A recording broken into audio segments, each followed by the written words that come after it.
Let's talk about Delhi. Delhi has beaten Beijing as the most polluted city in the world, and while state government gets into another huddle today to take a call on imposing the odd-even rule on traffic, thick smog engulfs the city, with farmers in neighboring states like Punjab and Haryana continuing to burn their crop residue after the harvest season.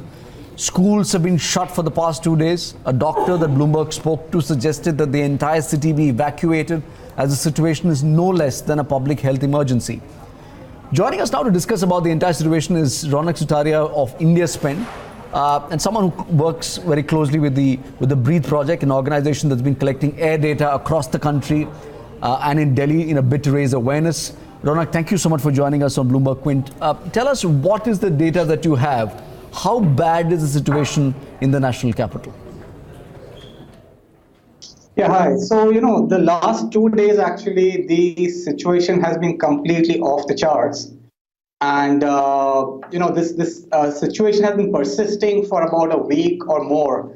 The levels that we've been tracking in the Delhi NCR area have been all about 300 right from the 2nd of November. But obviously, in the last 2 days, things have taken a terrible turn for the worse.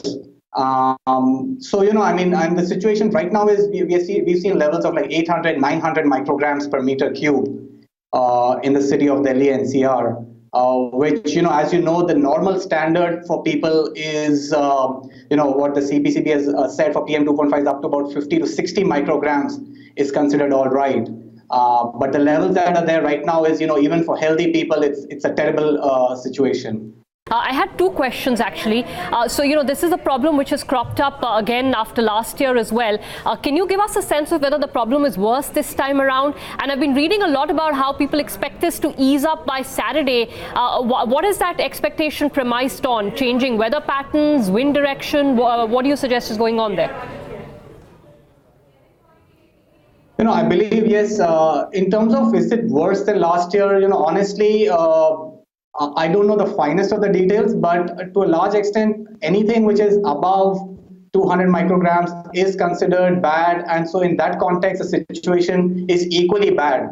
I think these, variations of degrees of worseness that we try to decipher, I'm not sure how relevant that is, but it is equally bad. The levels coming down, yes, there is a wind flow that is happening. The entire PM 2.5 trend is moving towards the east now from the north of the country. So it will get slightly better. But I think we need to keep in mind that even levels of 150 and 200 are bad. So as soon as the levels fall down from 500 to, let's say, 300 and 200, letting up and getting a lax on the whole situation will not serve the purpose. Okay. One final question, Ronak. We've seen the odd-even rule play out in Delhi earlier. Does that help materially to these pollution numbers?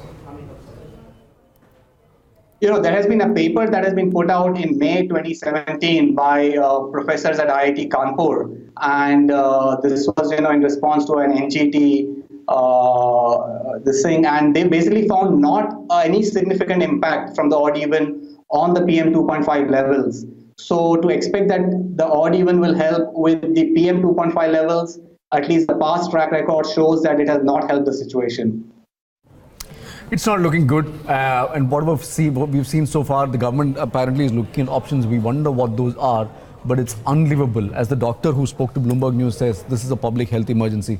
Ronak, thank you so much indeed with your views. That's Ronak Sutaria talking from India Spend and part of the Breathe project that's looking at air quality. This is a serious situation that the national capital is in.